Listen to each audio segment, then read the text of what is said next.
રાજકારણની હલચલ નવા વળાંક લઈ રહી છે। જમીન કૌભાંડમાં ઘેરાયેલા હેમંત સોરેને મુખ્યપ્રધાન પદેથી રાજીનામું આપી દીધું છે અને ઈડીએ ધરપકડ કરી છે।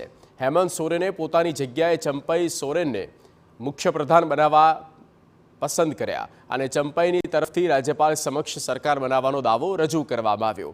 હેમંત સોરેનની ધરપકડ અને મામલો સુપ્રીમ કોર્ટમાં પહોંચ્યો છે, ત્યારે ઝારખંડમાં રાજનીતિનો પારો સર્વોચ્ચ સપાટીએ પહોંચ્યો છે।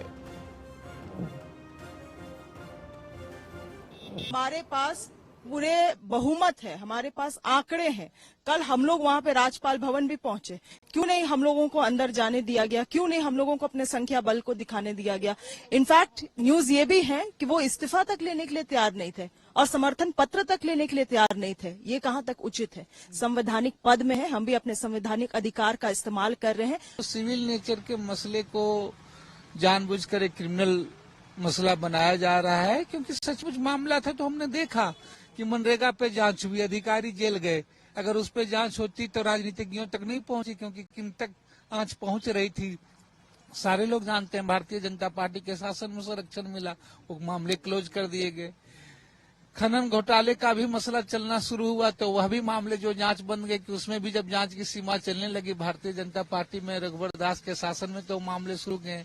अब वो कोई चीजें नहीं मिला तो एक जमीन खरीद बिक्री का मामला दिखा करके गई, तो स्पष्ट है कि मामला भ्रष्टाचार का नहीं है। આ વચ્ચે મોટા સમાચાર એ પણ છે કે ઝારખંડ મુક્તિ મોરચા ગઠબંધનના 4 ધારાસભ્યો ગાયબ છે। એવામાં અનેક પ્રકારની ચર્ચાએ જોર પકડ્યું। જીએમએમ અને કોંગ્રેસના ધારાસભ્યોને હૈદરાબાદ લઈ જવા માટે 2 ખાસ વિમાન રાંચીના બિરસા મુંડા પહોંચ્યું છે। એવું મનાઈ રહ્યું છે કે મહાગઠબંધનની તમામ ધારાસભ્યોને ખાસ પ્લેન મારફતે હૈદરાબાદ લઈ જવાશે। ચાર્ટર્ડ વિમાન 40+ બેઠકવાળું છે। ઝડપભેર પરિસ્થિતિઓ બદલાઈ રહી છે અને ફરી એકવાર દેશની રાજનીતિમાં રિસોર્ટ પોલિટિક્સ શરૂ થયું છે। એવું મનાઈ રહ્યું છે કે જેએમએમ અને કોંગ્રેસના ધારાસભ્યોને હૈદરાબાદ શિફ્ટ કરાશે। તો આ વચ્ચે ધરપકડ બાદ હેમંત સોરેનનું નિવેદન પણ સામે આવ્યું હતું।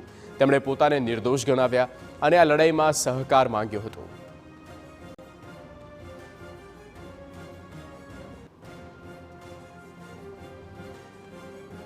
તો ઝારખંડમાં ભારે હલચલ મચી ચૂકી છે અને ઝારખંડના સીએમ હેમંત સોરેનને તેમના પદ પરથી રાજીનામું આપવું પડ્યું। ત્યારબાદ નવી સરકાર રચાવવાનો પણ દાવો કરવામાં આવી રહ્યો છે। ये वक्त अब मेरे लिए खत्म हो रहा है। अब एक नई लड़ाई हमें लड़नी पड़ेगी, ऐसे सामंती विचारों के साथ और ऐसे तंत्रों के साथ जो निर्दोष लोगों को, गरीब, निरीह, आदिवासी, दलित, पिछड़ों के ऊपर जो अत्याचार करते हैं उनको मजबूत भी करेंगे और उनके लिए संघर्ष भी करेंगे। તો ઝારખંડમાં ચાલી રહેલા રાજકીય ડ્રામાની વચ્ચે ભાજપ નેતા નિશિકાંત દુબેએ ઝારખંડના રાજ્યપાલને અપીલ કરી। તેમના મુજબ શિબુ સોરેન જેએમએમ પક્ષના અધ્યક્ષ છે અને તેમની ચિઠ્ઠી વિના કોઈને પણ શપથ ન લેવડાવવા જોઈએ। નિશિકાંત દુબેનું કહેવું છે કે હેમંત સોરેન સાથે માત્ર 30 ધારાસભ્યો છે, જ્યારે કે 18 ધારાસભ્યો તેમના વિરોધમાં છે। ઝારખંડમાં બહુમતીનો આંકડો 41નો છે। ચંપઈ સોરેને 47 ધારાસભ્યોનું સમર્થન પત્ર સોંપ્યું છે। જો ગાયબ 4 ધારાસભ્યો હટાવી પણ લેવાય તો પણ 43 ધારાસભ્યોનું સમર્થન છે। આ આંકડો પણ સ્પષ્ટ નથી। ત્યારે ભાજપ તરફથી રાજ્યમાં હલચલો તેજ છે અને શુક્રવારે ધારાસભ્યોની બેઠક બોલાવવામાં આવી છે। वो झारखंड मुक्ति मोर्चा के सोरेन परिवार का ही कठपुतली होगा। उसके जो तार है ना वो सोरेन परिवार ही खींचेगा।